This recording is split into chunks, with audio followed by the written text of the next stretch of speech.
Hello everyone. मैं बहुत दिन के बाद एएस के टॉक्स का वीडियो डाल रहा हूँ, तो उसके लिए अपोलॉजीज़ फ्रॉम माय साइड। एंड आज के वीडियो में हम लोग बात करेंगे कि आपको एजुकेशन लोन ज़्यादा देर तक के लिए होल्ड करना चाहिए या उससे जल्दी से जल्दी निपटा देना चाहिए। तो एजुकेशन लोन जल्दी चुकाने के कुछ अलग अपने फ़ायदे होते हैं और उसको थोड़ा डिले करने के अलग फ़ायदे होते हैं। कुछ लोगों का मानना ये होता है कि अगर उसको तुम डिले करते हो तो आपका जो ईएमआई होता है वो कम हो जाता है, मंथली ईएमआई कम हो जाता है, और जो बचे हुए पैसे आप कहीं पे इन्वेस्ट कर सकते हो ताकि उससे आपको बेटर रिटर्न मिल सके। सो इसका फ़ायदा जब होता है जब आपको मार्केट से जो रिटर्न मिल रहा है वो आपके एजुकेशन लोन के इंटरेस्ट से कम हो। और कुछ लोग का मानना ये होता है कि एजुकेशन लोन को आप जितना ज़्यादा खींचोगे उतना ज़्यादा आपको टैक्स सेविंग मिलेगा सरकार की तरफ से। अब टैक्स सेविंग से रिलेटेड कुछ सर्टन फंडे में क्लियर कर देना चाहता हूँ। मोस्टली आप जो इंटरेस्ट पे करते हो अपने एजुकेशन लोन पे सिर्फ वही डिडक्टेबल है आपके टैक्सेबल इनकम से, एंड उसकी कोई अपर लिमिट नहीं होती है। ये सबसे बड़ा फ़ायदा है। मान लीजिए आप अगर 4 से 5 लाख भर रहे हो अपना इंटरेस्ट में for a financial year in case of education loan, तो वो पूरा का पूरा डिडक्ट हो जाता है आपके टैक्सेबल इनकम से। अनलाइक सम अदर लोन्स जैसे कि होम लोन हो गया, होम लोन में कुछ अपर कैप होता है, जैसे कि आप सिर्फ 2 लाख तक इंटरेस्ट आप डिडक्ट कर सकते हो, एंड उसके ऊपर का जो भी इंटरेस्ट आप पे कर रहे हो that is not deductible from your taxable income. So education loan का ये फ़ायदा होता है। लेकिन आप सिर्फ 8 साल तक के लिए इस टैक्स बेनिफिट का फ़ायदा उठा सकते हो। मतलब कि अगर आपने 8 साल के बाद एक्सटेंड किया अपने एजुकेशन लोन को तो उसके बाद आपको कुछ टैक्स सेविंग का बेनिफिट नहीं मिलेगा। ये गवर्नमेंट का रूल है। तो इस वीडियो में हम लोग समझेंगे कि क्या क्या बेनिफिट्स है, क्या ट्रेड ऑफ है, कितना इंटरेस्ट रेट है और आपको मार्केट से कितना रिटर्न मिल रहा है, आपका प्रिंसिपल कितना है। वो सारी डिटेल्स हम एक एक्सेल में एंटर करेंगे एंड ऑटोमेटिकली हमें एक नेट कैश फ्लो समझ में आ जाएगा, एक पॉइंट ऑफ व्यू समझ में आ जाएगा कि हमें लोन को कितना टाइम तक एक्सटेंड करना चाहिए, क्या ऑप्टिमल पीरियड है उसे एक्सटेंड करने का। अब मेरे बारे में कुछ बता देता हूँ कि मैं कोई सीए नहीं हूँ, मैं एक एमबीए स्टूडेंट हूँ। हाँ, मुझे एक्सेल पे एनालिसिस वगैरह करना अच्छे से आता है, बट ये सारे टैक्स लॉज एंड रूल्स को समझने के लिए मैंने अपने एक सीए फ्रेंड की हेल्प ली है, एंड उसके साथ कंसल्ट करके ही मैंने पूरी एक्सेल फाइल बनाई है। तो वीडियो स्टार्ट करने से पहले हम लोग पहले ये देख लेते कि हमने इस एक्सेल में क्या क्या एजम्पशंस लिए। जैसे कि हमने कंसिडर किया कि for the entire period of your loan your salary is constant and आपको कोई इंक्रीमेंट नहीं मिल रही है। हाँ, हालांकि ये बहुत ही अनलाइकली सिचुएशन है, बट हम वर्स्ट केस पकड़ के चले गए। And average return on mutual fund is constant. Loan interest rate is fixed. दो टाइप के इंटरेस्ट रेट होते हैं, एक तो फ्लोटिंग होता है, एक फिक्स्ड होता है। फ्लोटिंग आपका चेंज होते रहता है based on the repo rate changes by RBI. अगर आरबीआई रेपो रेट इंक्रीज करता है तो आपका इंटरेस्ट रेट इंक्रीज होता है। तो हम इस एनालिसिस के लिए कंसिडर करेंगे कि आपका लोन इंटरेस्ट फिक्स्ड है। हम ये भी कंसिडर करेंगे कि आपका principal amount is also constant.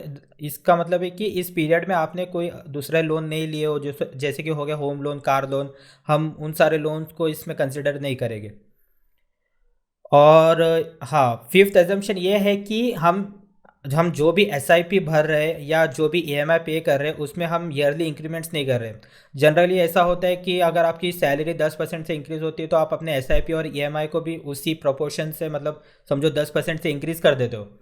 But इसमें अगर हम पहला एजम्पशन ले रहे हैं कि आपकी सैलरी कांस्टेंट है तो हम एसआईपी और ईएमआई को भी कांस्टेंट रखेंगे। और सिक्स्थ अजम्पशन ये है कि tax rates are constant for a given period of time. हमें एज्यूम करेंगे कि जो भी हमारा टेन्योर होगा लोन पेमेंट का उसके अंदर सरकार की तरफ से कुछ रूल्स में चेंजेस नहीं आ रहे हैं, एंड जो टैक्स स्लैब रेट अभी 2022 में वैलिड है वही आगे जाकर भी वैलिड रहेंगे for our calculations. Maximum EMI paying capacity remain same. तो अभी के हिसाब से आपकी जो भी सैलरी है तो उसमें से अगर सारे एक्सपेंसेस, इन्वेस्टमेंट, इंश्योरेंस एक्सपेंसेस सब अगर निकाल दो तो एक सर्टन अमाउंट बचता है जो आपकी मैक्सिमम ईएमआई पेइंग कैपेसिटी होती है कि उतना मैक्सिमम ईएमआई आप पे कर सकते हो। तो जैसे कि सैलरी इंक्रीज होगी वो आपकी मैक्सिमम ईएमआई पेइंग कैपेसिटी भी बढ़ेगी, बट इस एनालिसिस के लिए हम लोग कंसिडर करेंगे कि वो सेम है। तो शुरू करते हैं।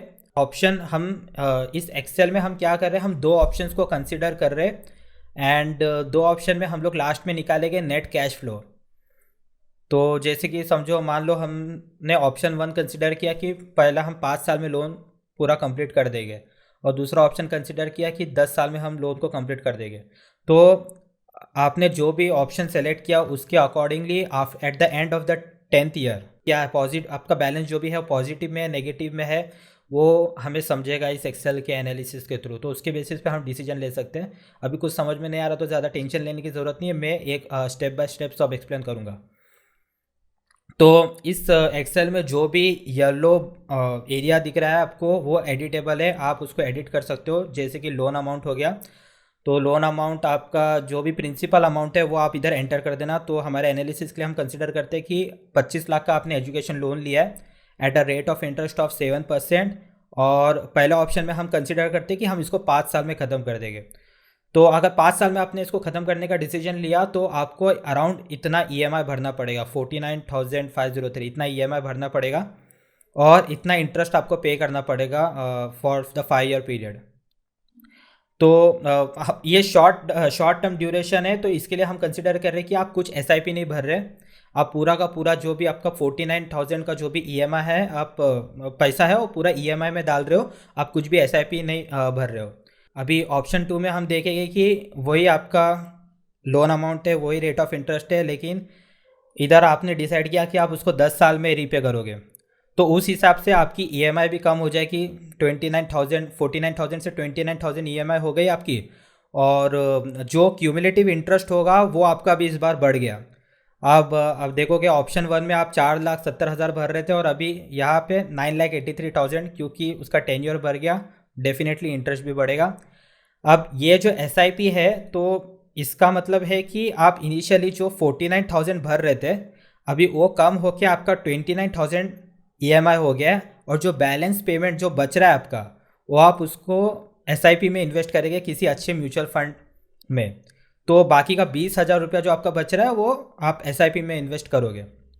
तो अगर आप किसी भी म्यूचुअल फंड की अगर हिस्ट्री निकाल के देखेंगे तो most of the good mutual fund around 12 to 15% का रिटर्न देते हैं on an average in the long run period. So अगर उसको हम इन्फ्लेशन से एडजस्ट करते, 4% का अगर इन्फ्लेशन पकड़ते 4-5% का, तो एक सेफ 10% का पर एनम रिटर्न हम कंसिडर कर सकते हैं। पहले 5 साल में आपका एसआईपी ज़ीरो है तो ये सारे फील्ड्स भी ज़ीरो है, बट जैसे आपका 5 साल में लोन ख़त्म होता है तो बाकी का जो पूरा का पूरा अमाउंट है, जितना आप 49,000 रुपीज़ पे कर रहे थे, अभी उसको आप पूरा एसआईपी में लगा रहे फॉर द नेक्स्ट 5 ईयर्स। तो at the end of the 10 years according to the option 1 आपने टोटल अमाउंट इतना इन्वेस्ट किया, इतना आपका वेल जनरेट हुआ, और इतना आपने उससे प्रॉफिट कमाया 8,95,000 का। अगर ऑप्शन 2 के हिसाब से जा रहे हैं तो आप ईएमआई भी भर रहे हो, साथ साथ इन्वेस्ट भी कर रहे हो, तो उस हिसाब से आप अराउंड 20,476 का आप अपना मंथली एसआईपी क्रिएट किया है, and for the period of 10 years. तो at the end of 10 years आपका टोटल अमाउंट इन्वेस्टेड इतना है, wealth generated around 42 lakhs, and profit is far better compared to this 5-year period, definitely because of the compounding effect and the time value of money। अभी तो comparison पे अभी आ जाते हैं हम लोग। तो कंपैरिजन में मैं हर एक चीज़ आपको ठीक से समझाता हूँ। जैसे कि फर्स्ट 5 ईयर्स अभी समझ लो 2022 चल रहा है, तो टिल 2027 आपका ये स्टेटस होगा, ये स्टेटस होगा आपका। आप मंथली एसआईपी आप कुछ नहीं डाल रहे हो, तो total principal amount invested in SIP is also zero. Principal amount of loan जो है आपका वो तो सेम रहेगा, इतना इंटरेस्ट भर रहे हैं आप। और ये जो टैक्स परसेंट है 31.20% मैंने एज्यूम किया है। मैं ये एज्यूम करके चल रहा हूँ कि जो भी ये वीडियो देख रहे हैं वो 30% टैक्स स्लैब ब्रैकेट में आते हैं, and like they have to pay education cess as well. जो 4% का एजुकेशन सेस होता है वो भी आपको पे करना होता है। तो उस हिसाब से अगर आप इक्विवेलेंट टैक्स रेट निकालोगे तो दैट इज़ अराउंड 31.20। तो जो भी आप अपना टैक्स सेव कर रहे हो बिकॉज ऑफ दिस इंटरेस्ट, सो अगर आप अपने इंटरेस्ट को, टोटल इंटरेस्ट को इस 31.20 से मल्टीप्लाई करते हो तो आपको ये नंबर आता है, इतना आप टैक्स सेव कर रहे हो इन 5 ईयर्स। अभी आपका एसआईपी नहीं है तो income from the mutual fund is also zero. आपका कैश फ्लो ये होगा। अभी इस कैश फ्लो में मैंने कंसिडर किया है जो प्रिंसिपल अमाउंट है वो नेगेटिव कैश फ्लो है, जो इंटरेस्ट है वो भी नेगेटिव है, जो टैक्स सेव हो रहा है आपका वो पॉजिटिव कैश फ्लो है। This is the net cash flow for the first 5 years. अभी नेक्स्ट 5 ईयर्स की बात करते हैं, 2027 से लेके 2032 तक आपका क्या कंडीशन होगा। तो आप इसमें मंथली एसआईपी डाल रहे हैं, जो भी पूरा अपना अपना ईएमआई का अमाउंट तो आप उसको मंथली एसआईपी में डाल रहे हो, इतना आपका प्रिंसिपल अमाउंट इन्वेस्टेड है। और आपका जो लोन अमाउंट है वो तो पूरा ज़ीरो हो गया है, ईएमआई सब ज़ीरो हो गया, इंटरेस्ट आपको कुछ पे नहीं करना है। अभी आप इंटरेस्ट कुछ पे नहीं कर रहे हो तो आपका कुछ डेफिनेटली टैक्स सेव नहीं हो रहा है, तो वो भी ज़ीरो हो गया है। और अभी income earn from the investing balance amount, तो इतना आपने इतना प्रॉफिट कमा है 8,95,000, जैसे कि हमने इधर देखा था 8,95,000, तो इतना आप प्रॉफिट कमा रहे हो।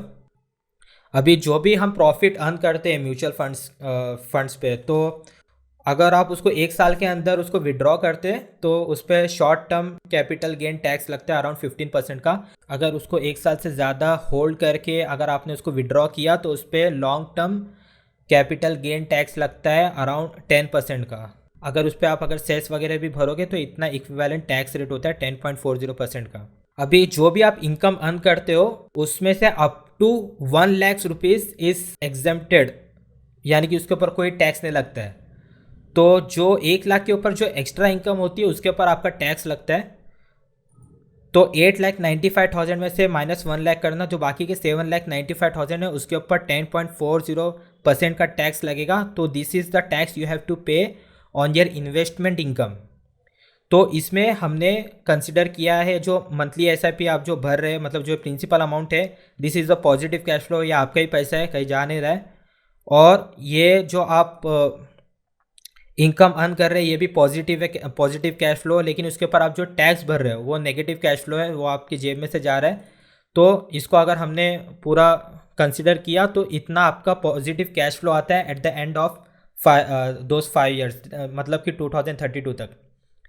तो अगर दोनों साल का अगर क्यूमुलेटिव नेट कैश फ्लो आप कंसिडर करते हो तो you are at this position 9,59,134 पे at the end of 10 year. अगर आप ऑप्शन 2 से जाते हो, ऑप्शन 2 से अगर जाते हो तो आप अपना मंथली एसआईपी इतना भर रहे हो 20,476, मतलब जो ईएमआई से माइनस करके जो बचा था मंथली अमाउंट वो उतना आप उतना भर रहे हो, इतना आपका प्रिंसिपल अमाउंट इन्वेस्टेड है।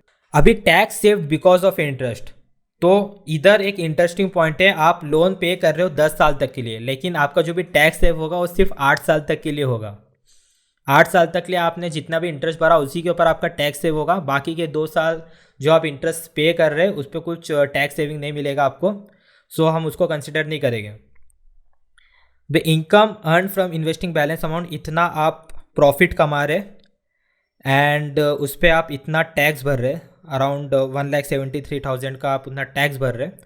तो अगर इस पर कैश फ्लो हम देखा जाए तो this principle amount is positive, principal amount of loan is negative, interest paid is negative, tax saved because of this interest is positive, और इनकम जो प्रॉफिट आप कमा रहे हो म्यूचुअल फंड की income say that is positive, and जो investment income पे आप टैक्स पे कर रहे हो दैट इज़ नेगेटिव। तो अगर उन सबको अगर आप कैलकुलेशन करोगे तो अराउंड 13,44,000 आपका फाइनल स्टैंडिंग होगा eight the end of the 10 year period. तो मैथमेटिकल और लॉजिकल पॉइंट ऑफ व्यू से अगर देखा जाएगा तो ऑप्शन 2 इज़ मोर लिक्विडेटिव। इसका मतलब ये है कि आप कम ईएमआई पे करो और अपने लोन को ज़्यादा टाइम तक एक्सटेंड करो।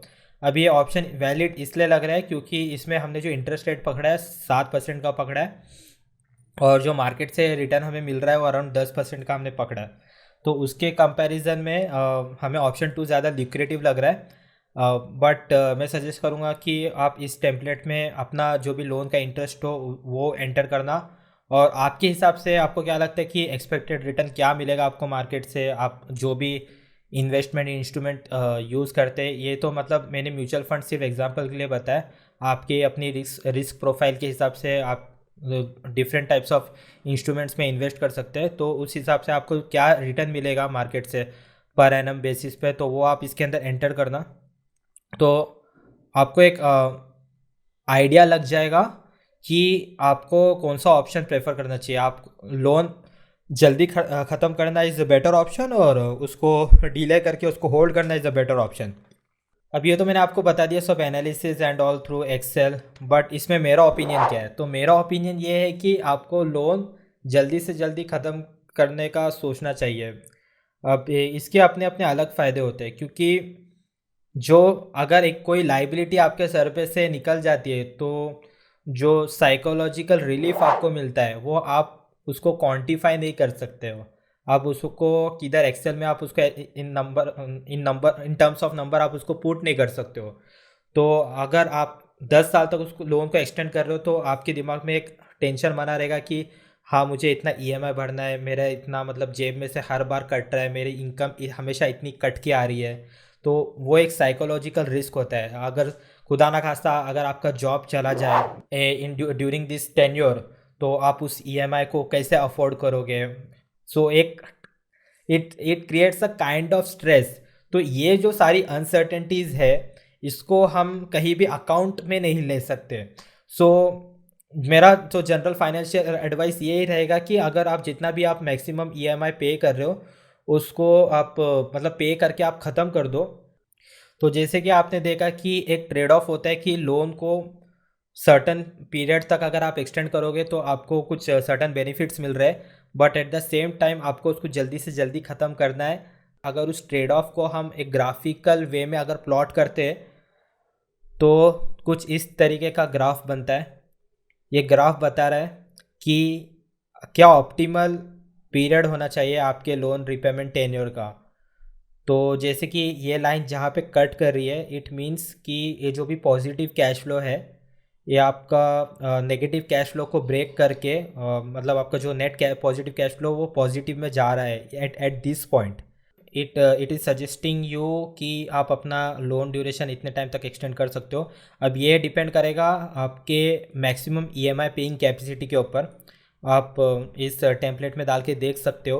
बाकी सारे कैलकुलेशन सेम है and bases of this maximum EMI paying capacity your cash flow is decided. इसमें आप देख सकते हो कि जैसे कि 9th ईयर में आपका जो कैश फ्लो है वो पॉजिटिव में जा रहा है। सो इसलिए ये सजेस्ट कर रहे हैं कि आप 9th ईयर तक आप उसको होल्ड करेंगे तो आपके लिए बेटर होगा, जल्दी से जल्दी ख़त्म होगा, आपका पॉजिटिव कैश फ्लो में भी आप एंटर कर लोगे। बट स्टिल दिस इज़ इस ग्राफ में भी हमने वो जो साइकोलॉजिकल फैक्टर होते हैं, जो अनसर्टेनिटीज़ होते हैं, जो मार्केट से हमको रिटर्न आएगा वो हमें पता नहीं कि कितना आएगा हमारे म्यूचुअल फंड पे, ये सारे अनसर्टेनिटीज़ ये रिस्क मैंने कंसिडर नहीं किए। अगर आपको ये एक्सेल का टेम्पलेट चाहिए तो इसकी लिंक मैंने वीडियो के डिस्क्रिप्शन में डाल दी है। अगर आपको ऐसे टाइप के और कुछ एजुकेशनल वीडियोस चाहिए तो आप उसका टॉपिक मुझे सजेस्ट कर देना कमेंट में, मैं कोशिश करूँगा वो वीडियो बनाने की। ऐसे ही कर खुद को मोटिवेट, ये फॉलो करके तू भी फील कर ले great. ASK elevation there for you, relate motivate